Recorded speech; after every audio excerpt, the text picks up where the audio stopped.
I'm so excited. Lush Life is getting out of the studio and onto the slopes with our first Lush Guide. I'm Susan Schwartz, your drinking companion, and this is Lush Life Podcast. Every week, I'm inspired to live life one cocktail at a time by the best in the industry. Maybe it was speaking to Mia from Sweden for the past 2 weeks, but I couldn't help wanting to jump into the snow. So I headed to Morzine France, a skier's paradise, quaint, pretty, with great slopes.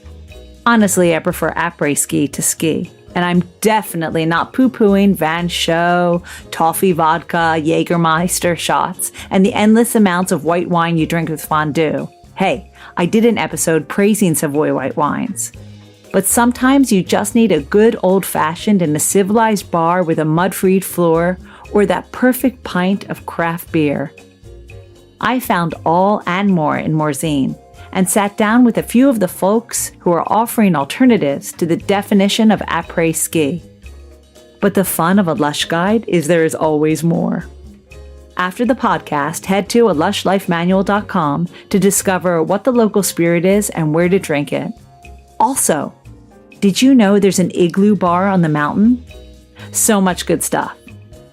Of course, if you subscribe to our newsletter, you'll receive all future Lush Guides directly to your inbox.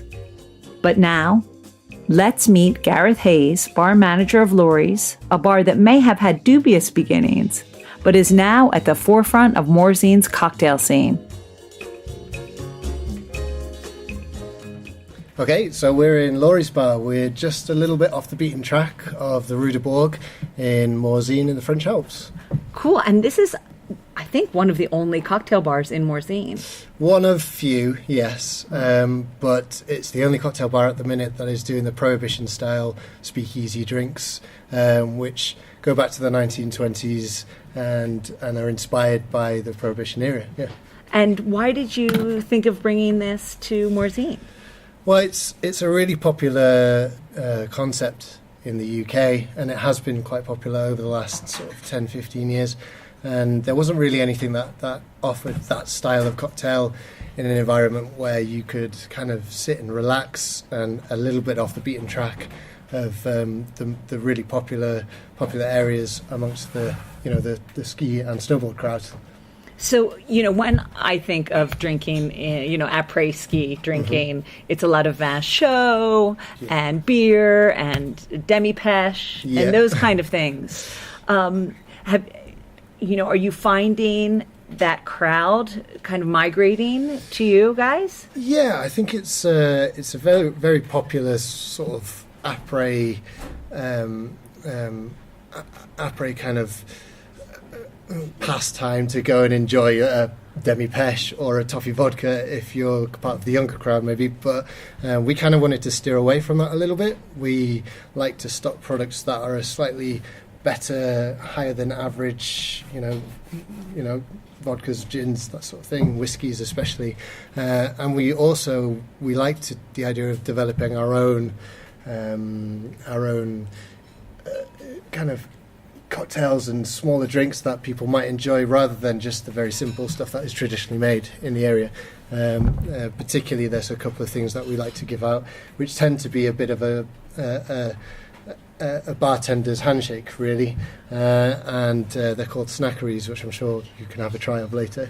But they tend to be what we give out instead of your typical vodka, toffee vodka, and they're going down really well at the minute. Yeah. So you've got to tell me what some of them are. Well, a snackery is a small daiquiri essentially. Oh, of course. and it's kind of developed within the bar industry as a little something that bartenders will offer each other, and as a kind of bartender's handshake is the key term. Mm-hmm. So we really enjoyed bringing those aspects to our customers. And does someone know about it? Is it on the menu? No. So it's very you hear much it now. It's very much you get one, when you're given one. Oh, you have to be really good at your bar then. Absolutely. So tell me more about your menu. Is it just classics? No, so we have a classic section. I think every menu should always have a classic section, and that is very much an untouched classic section that ranges from Negronis all the way through to Manhattans, and then we've also got Corpse Reviver number 2 on there. So it is quite a well-known classic section. We also do a Renaissance section, which is kind of our twist on a classic. So we add certain bits to real well-known drinks, and then that kind of gives it our twist. And are you the one who's in control of the menu? Yes.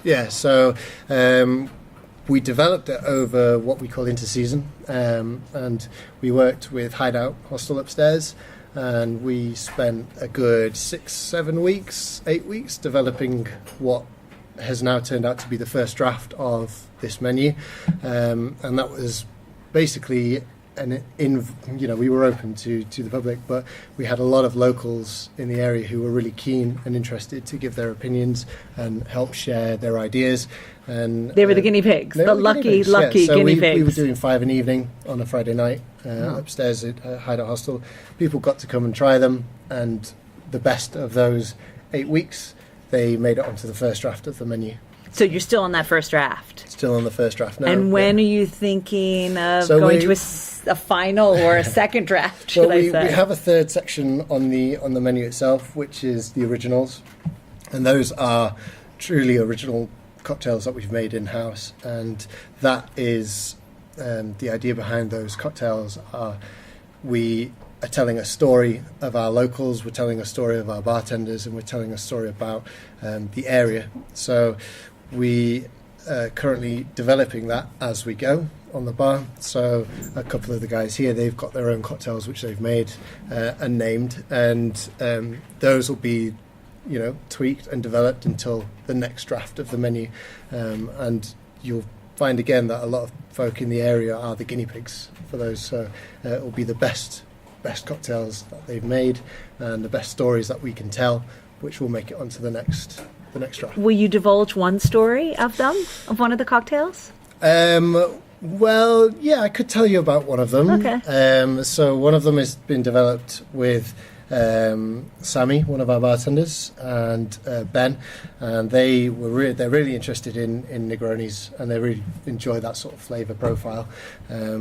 So they did a bit of research into the Negroni and how the Negroni was sort of developed, and they created their own cocktail, which was based around the Negroni, but also with coffee bitters in there. And so it's very much a cocktail that we are in development, but it's not completely ready yet, but it will get there.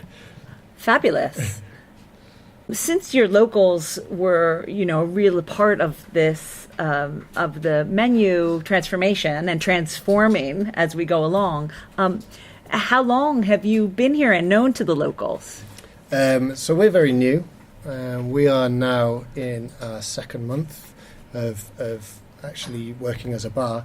However, we are very well. This bar, it was very well known amongst seasonaires and locals for years and years.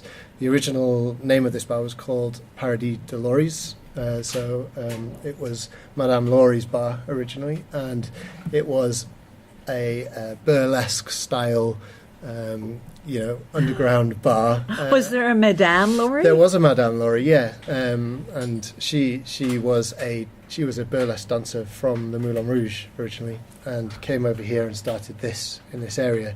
So that's kind of where that history come from. We didn't really want to move away too much from, our past, but we also wanted to kind of embrace a little bit of change and a little bit of future and a little bit of sort of artisan cocktails in the Is that mix where as well. the speakeasy idea came from? That's where the speakeasy idea came from, and it sat perfectly with that original sort of theme. And there are things around this bar which were original to Madame Lory's place. So there's bar stools over in the top area which were original bar stools. There's the sign on the front door which has the full name of the original bar.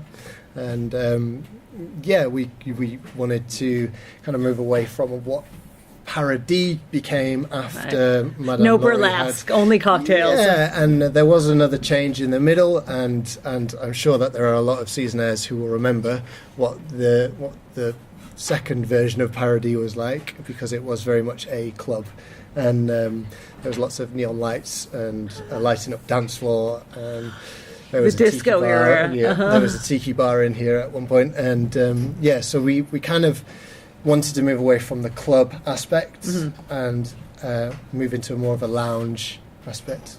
You know, we really like the idea of new concepts being members lounges.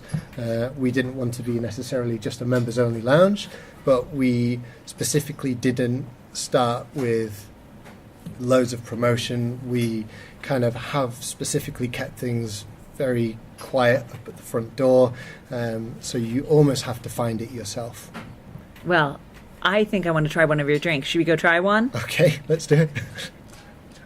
Lory's is not the only bar in Morzine serving classics. Beanie's may have started off as a coffee bar, but now their cocktails are rocking the town. Abby Godbold met me over coffee, which then somehow transformed into their iconic espresso martini. So we're in Beanie's, and we started Beanie's 6 years ago, originally as a coffee shop. So it was just my mum and myself that worked here, so it was very small. We had the other side as a ski shop as well for Morzine, and it went really, really well, but kind of always wanted an alcohol license to turn it into a bar, but they're not always that easy to come by. So we ended up getting hold of one, and then we converted Beanie's. So the ski shop moved downstairs, and we took over that side of the bar, so changed it from a coffee shop into still a coffee shop during the day, but also a cocktail bar in the evening, which meant that we could stay open a lot later. It's going well. Now, did you want to have cocktails all along? You always wanted to do cocktails as opposed to, the Après-Ski, just having, creme de menthe in your hot chocolate or anything like that? When we bought the alcohol license, we started looking into things and saw that cocktails is a big thing now. People expect it in those bars. It kind of gives you that edge on certain other bars as well. So we knew that we wanted to do cocktails, and we had a trainer come over from England to train all our team. Because we didn't obviously know that much about cocktails, so that's kind of how it all started. And then, absolutely loved it, and went from there. Really, yes. Did you know what kind of cocktails you wanted to create? I mean, did you have like a set menu in mind? Not particularly. So we were quite guided by the trainer that came over, and then he kind of encouraged us to, his goal was to give us confidence to create our own cocktails, and he did that with the whole team. So lots of experience, he was getting us to play around with flavors and stuff. And then kind of make us create our own. How do you even find a trainer in London? Did you have friends in the industry? We didn't. No, we did a lot of research. So we found this bar school in London. Had a really good reputation, and kind of started speaking to them, and it just sounded great. They put together a package for us where they would, help us design the bar. They would help us, with the layout, because we came from a coffee shop. We didn't really know what would work well. How, things from the speed rails to how you should set up the cocktail stations. They went through absolutely everything. It must have been really fun. It was so much fun. Yeah, it was great, and it was really good because we had a new team as well. So it was really good, team bonding at the start. He would tie us together with a tea towel and teach us how to work together, with a lot of people behind the bar. That kind of thing. It was brilliant. Really, really good. Yeah. So tell me about your first menu. Our first menu was very different to the one we have now, actually. So this was 4 years ago, right? This was 4 years ago. Yeah. So a lot of it was trial and error, because obviously we didn't know what was going to be a big seller, and we didn't know what our clientele would be interested in. So we put together a menu that was quite different, that was quite time-consuming, maybe. So we were making a lot of cordials in-house. We were doing a lot of infusions, that kind of thing. doing, trying to use a lot of local products. So we were doing like we have a lot of the pine trees here, so we were making a pine syrup, which was lovely, but very time consuming.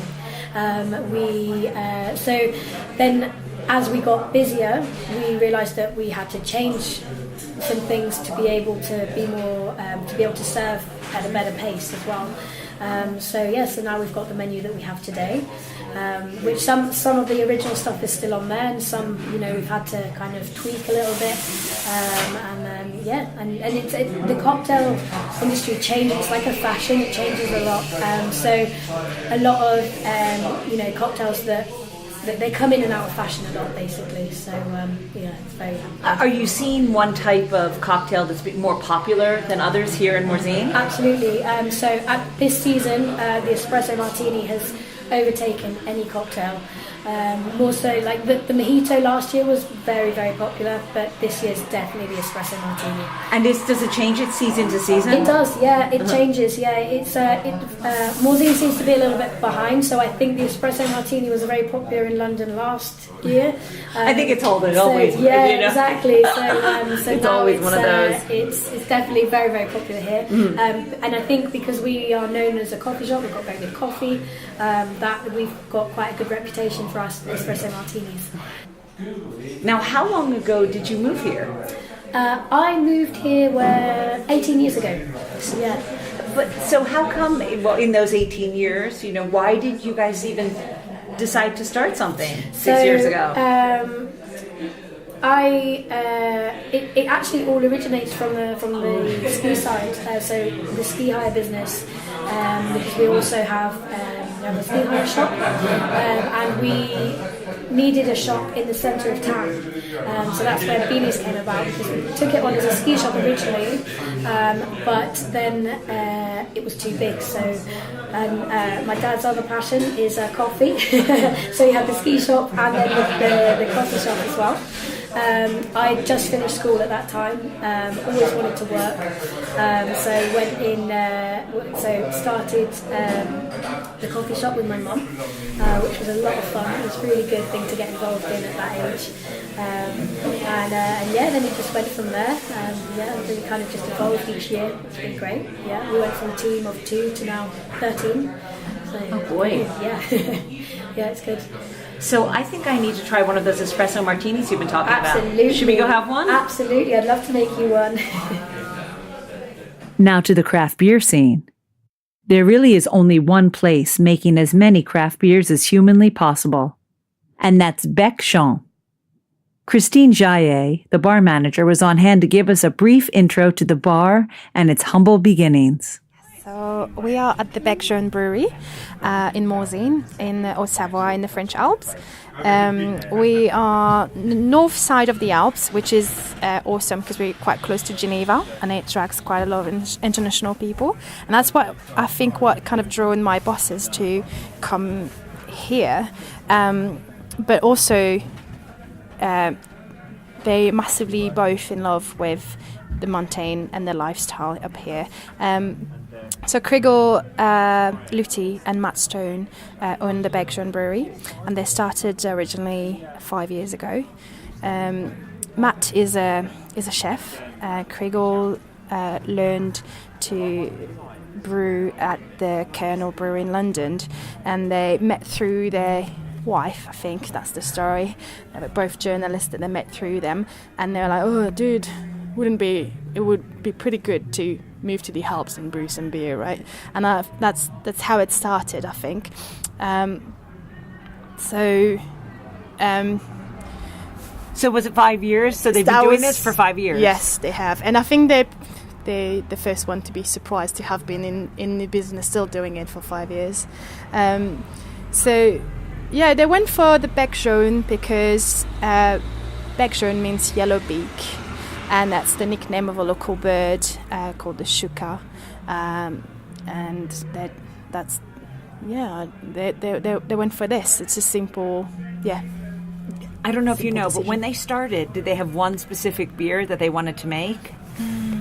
That I think Criggle has been drawn to American hops and Not a specific kind of beer, just Krigel's brewing. So you guys have 4 beers every week. How does it work?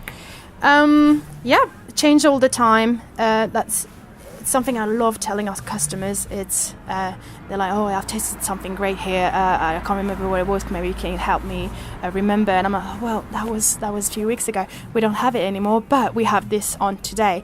I love that about this business. So at the moment, on tap, we have starting from a Pilsner for the lager drinker, because resort needs a lager. You just come from the slope, you need something refreshing, easy to drink. Now that's what they want, so that's what we brew for them. And then we have a Saison at the moment. So from one batch to another, it will change always. It will be a thyme version, it will be a hoppy version. At the moment, it's more of a citrusy version of a Saison. Then the third one on tap would be an IPA. That one this week is like 7.6%. So they get higher and higher. Next week it'll be 5.5. Who knows? Every batch is different. And then the fourth one is a stout, which will alternate between a porter or a stout. It will always have a darker. And how long does it take to brew a beer? Well, here between a week and 10 days. And it's right in here. And when do you do it? In the morning. In the morning we brew, in the afternoon we serve. All right, that sounds great. Well, thanks so much. Yeah, no Should we go worries. have some? Yes, we should. These are only 3 of some great places to enjoy a drink or two in Morzine. You'll find the entire Lush Guide to Morzine at alushlifemanual.com. But don't go yet, or else you'll miss our cocktail of the week. The story behind The Dead Rabbit, our cocktail of the week, is that Gareth wanted to create something that suited the tastes of Morzine locals, but was also a homage to one of the best bars in the world. The first ingredient sends you straight to the Emerald Island, a nod to the owners of the Dead Rabbit in New York. 40 mLs of Jameson's whiskey. Gareth then adds 10 mLs of Martini Rosso, 2 dashes of Creole bitters, and tops that all up with ginger beer. Start by rubbing a ginger slice around the rim of the glass and drop it in. Then add in the Jameson's, Martini Rosso, and Creole bitters. Stir with ice, then top with ginger beer. Garnish it with a sprig of burnt rosemary. You'll find this recipe and all the cocktails of the week on alushlifemanual.com, where you'll also find all the ingredients in our shop.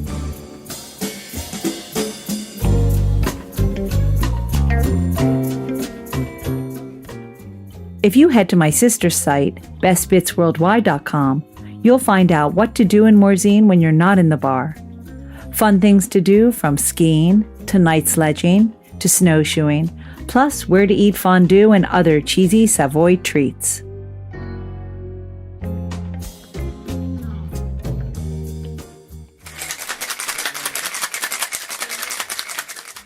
Next time, we're meeting Jason Clark, a Kiwi by birth, and now the new brand ambassador for Talisker. His cocktail of the week made me wish for winter to go on forever. You can only find it out if you join us then. Until next time, bottoms up. Thanks for listening to the Lush Life Podcast. For more information and links to everything you've heard, plus a whole lot more, please visit alushlifemanual.com. Always remember the wise words of Oscar Wilde. All things in moderation, including moderation. And always drink responsibly. Okay, I said that last part. Theme music is by Steven Shapiro and used with permission. Lush Life is produced by Evo Terra. And I'm your drinking partner, Susan Schwartz. I'll see you at the bar.